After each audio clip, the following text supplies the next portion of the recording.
राजस्थान के मुख्यमंत्री सम्मानीय अशोक गहलोत साहब, एआईसीसी के महासचिव, प्रदेश के प्रभारी अजय माकन जी, पीसीसी के अध्यक्ष गोविंद डोटासरा साहब, कांग्रेस पार्टी की हम सबकी उम्मीदवार आदरणीय गायत्री देवी जी, मंच पर सभी बहुत से नेतागण हैं, मैं सबका नाम नहीं लूंगा, मंत्रीगण, विधायकगण, पूर्व विधायकगण, पार्टी के पदाधिकारीगण और आज की सभा में मौजूद आए हुए सभी नागरिक बंधुओं, किसान भाइयों, नौजवान दोस्तों, माताओं, बहनों, बुजुर्गों और बच्चों।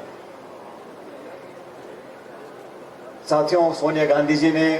कांग्रेस पार्टी ने, राहुल जी ने आज हमारे बीच में कांग्रेस के उम्मीदवार के रूप में गायत्री जी को आपके बीच सौंपा है। स्वर्गीय कैलाश जी के अंतकाल के बाद उपचुनाव होना था और ये बात सच है कि बहुत सोच समझकर, सबसे चर्चा करने के बाद कांग्रेस पार्टी ने मन बनाया और आप सब पे भरोसा करते हुए आज गायत्री जी को अपना उम्मीदवार बनाया है, ताकि साड़ा विधानसभा क्षेत्र से जो बचा हुआ कार्यकाल है 3.25 साल का, उस कार्यकाल में आपकी सेवा के लिए जैसे स्वर्गीय कैलाश जी करते थे, ठीक उसी तरह आपकी सेवा के लिए गायत्री जी को आपके बीच में उतारा है। इससे पहले अभी हम सुजानगढ़ में थे,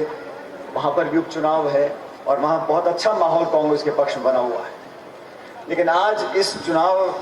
के माध्यम से हमें दो बातों को साधना पड़ेगा। पहला,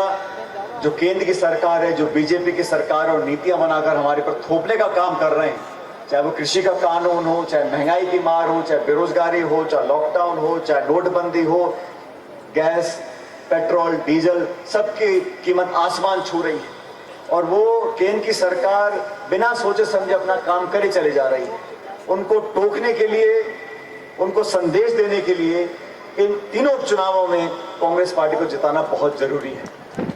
अभी देश भर में 5 राज्यों के चुनाव हैं, 2 मई को मतगणना होगी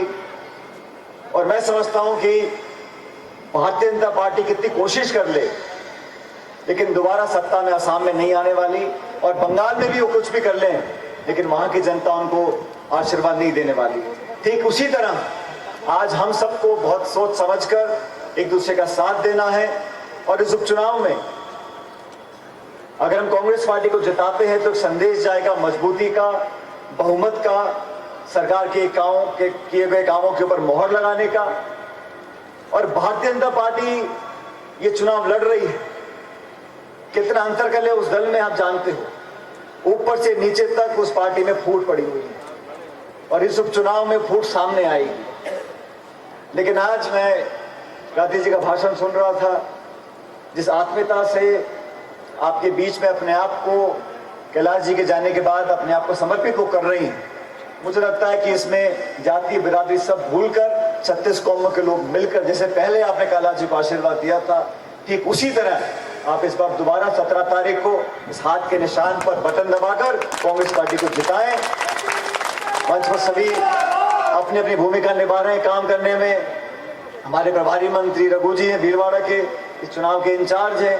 और देखो कैसे रघु जी पूरी घड़ी घूम कर आती। जितने मंच पर बैठे,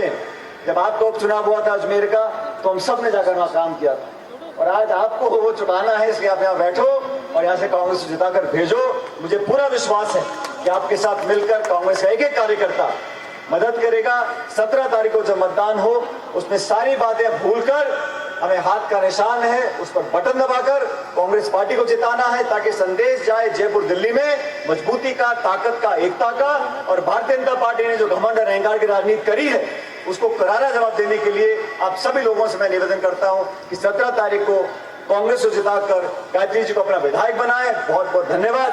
सम्मान्य रामलाल जी जाट साहब, सम्मान्य शिवसाज सिंह जी बाड़ी, नगर अध्यक्ष जी हिरण जी,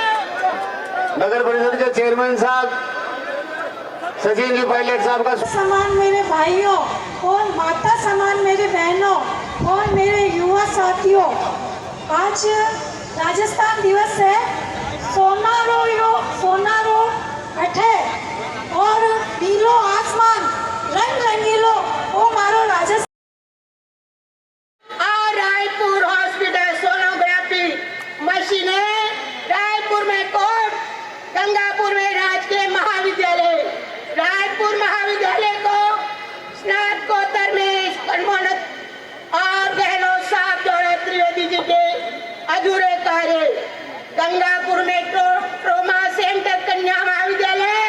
रायपुर और गंगापुर में चंबल का पानी